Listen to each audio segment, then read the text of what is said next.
ভৌতিক বা প্রেতের কোনো অস্তিত্ব আছে কি না সে সম্পর্কে আজও আমি যথেষ্ট সন্দিহান।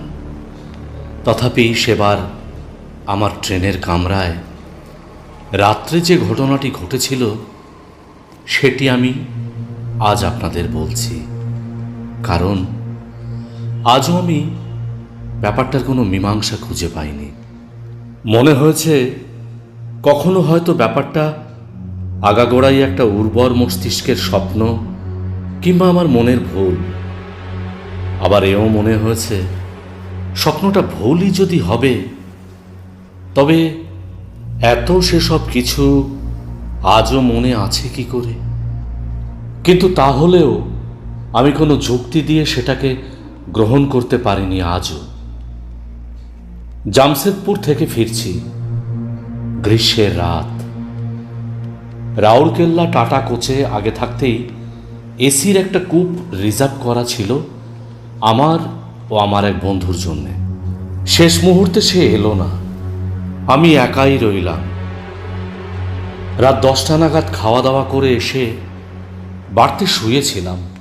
ট্রেন ছাড়বে রাত 12টার পর। কখন ঘুমিয়ে পড়েছিলাম জানি না, এবং কতক্ষণ ঘুমিয়েছিলাম তাও জানি না। হঠাৎ এক সময় ঘুম ভেঙে গেল।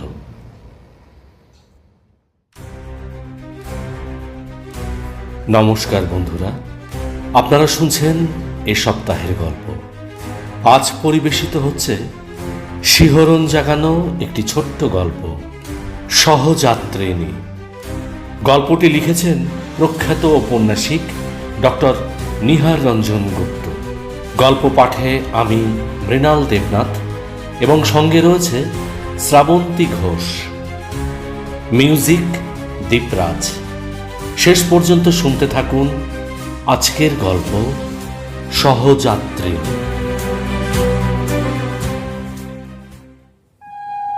ট্রেন চলছে তখন।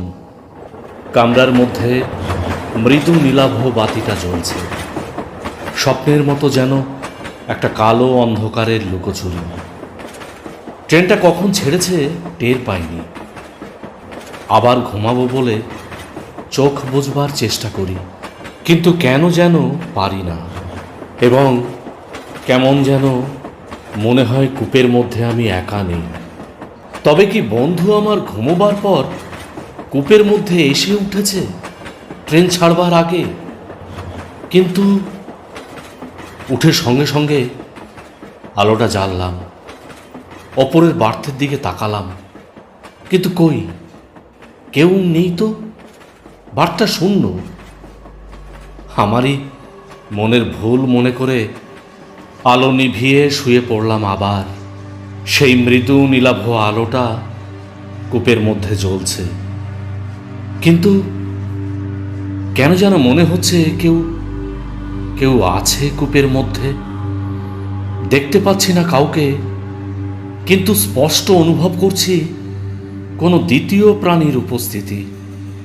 শুধু তাই নয়, কেমন একটা মৃদু সৌরভ যেন নাসারন্ধ্রে এসে প্রবেশ করে। মিষ্টি কোনো ফুলের মৃদু সৌরভ যেন। কিন্তু সেই কূপের মধ্যে দ্বিতীয় আর কোনো প্রাণী নেই। একটু আগেই দেখেছি কূপের দরজাটাও বন্ধ। তবু যেন মনে হয় আশ্চর্য কেউ, আরও কেউ এই মুহূর্তে কূপের মধ্যে আমার আশেপাশেই আছে। চোখ মেলে চেয়ে দেখি, কে যেন অত্যন্ত মৃদু নারী কণ্ঠে বলল, একটু উঠে বসুন না। কে? আমাকে একটু বসতে দিন না। কই, কোথাও তো কেউ নেই, কাউকে তো দেখতে পাচ্ছি না। তবে কে একটু আগে কথা বললে? কই, একটু উঠে বসুন না। কেমন যেন বোবার মতোই এবারে উঠে বার্তের উপর বসলাম। এবার স্পষ্ট মনে হলো কে যেন ঠিক আমারই পাশেই আমার শয্যার উপর উপবেশন করল। ধন্যবাদ। এদিক ওদিক তাকাই আবার। এক কাজ করুন না, ইচ্ছে করলে উপরের বার্থে উঠে আপনি শুয়ে পড়ুন না, বাথটাও তো খালি আছে। কোনো জবাব আমি দিই না। ঘরের মৃদু নীলাভ আলোটা যেন ক্রমশ একটু একটু করে কমে আসছে। ইলেকট্রিক ফেল করছে নাকি? ট্রেনের আলো মাঝে মাঝে কম বেশি তো হয়ই, হয়তো তাই। একটা মৃদু খসখস শাড়ির শব্দ যেন ঠিক পাশেই শুনতে পেলাম। কি হলো, ঘুমোবেন না? না ঘুম আসছে না বুঝি? না, তবে মনে হলো এবারে যেন অন্ধকারে অস্পষ্ট পাশেই দেখতে পাচ্ছি একজন বসে আছে। নিশ্চয়ই তাহলে কেউ উঠেছেন, কিন্তু চেকার আমি একা একজন পুরুষ এই কূপের মধ্যে আছি জেনেও প্রবেশ করতে দিলে কি করে? তাতে কি হয়েছে? হলেই বা পুরুষ, আপনি ভদ্রলোক তো। কি বললেন? তাছাড়া আমি তো আপনার মেয়ের বয়সী। মনে হয় সহযাত্রিনী কথাটা বলে মৃদু হাসল। আপনি? আমি আপনার চাইতে বয়সে অনেক ছোট। আমাকে তুমি বলেই ডাকবেন। আমার নাম নন্দিনী। আমি কোনো জবাব দিলাম না। মনে হচ্ছিল এলো কি করে, আর কখনই বা এলো মেয়েটি আমার কূপের মধ্যে? আশ্চর্য লাগবারই কথা। সহযাত্রিনী বলে যেন আমার মনের কথার জবাব দিয়েই। প্রতি রবিবারেই তো আমি আসি। প্রতি রবিবার? কোথা থেকে আসছো তুমি?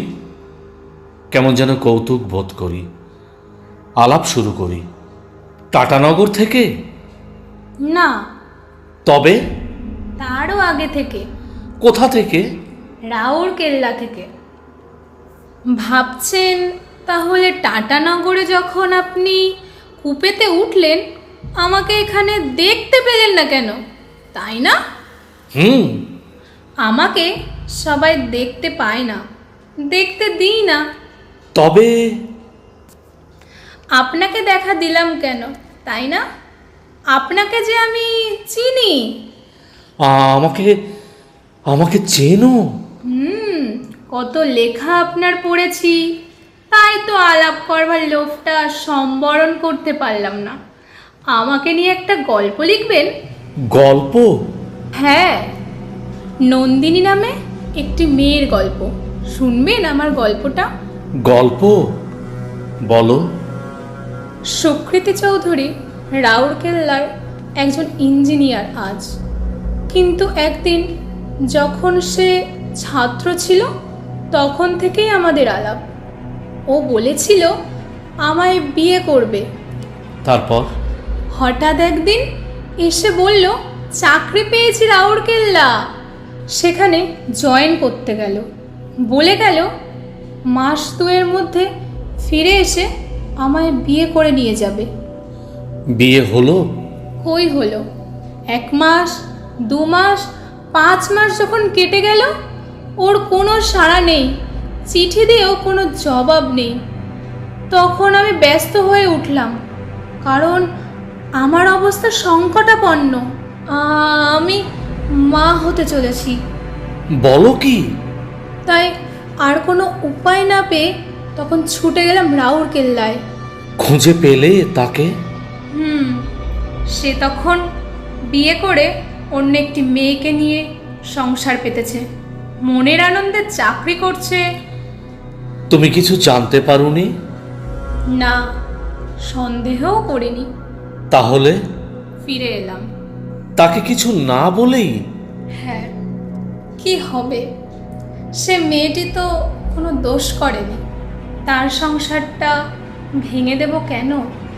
সেও তো আমার মতো একটি মেয়ে। চলে এলাম নিঃশব্দে। চলে এলে? হ্যাঁ, সেও এমনি এক শনিবারের রাত। তারপর? তারপর আবার কি? ফিরে যাব কোথায়? বাড়িতেও আমার ওপরে সন্দেহের দৃষ্টি বর্ষিত হতে শুরু করেছে। সবাই আমার দিকে সন্দেহের চোখে তাকাচ্ছে। অকস্মাৎ মেয়েটি কেঁদে উঠল, ফুলে ফুলে কাঁদতে লাগলো। আমি কি বলবো বুঝে পাই না। হঠাৎ ওই সময় নন্দিনী উঠে দাঁড়ালো। কূপের দরজা খুলে বের হয়ে গেল। কোথায় গেল?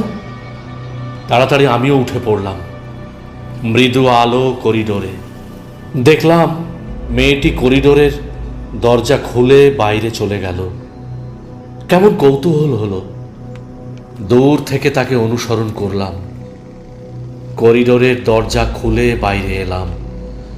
দেখি তখন সেখানে কেউ নেই, কেবল কামরার একটা দরজা হাঁ করে খোলা।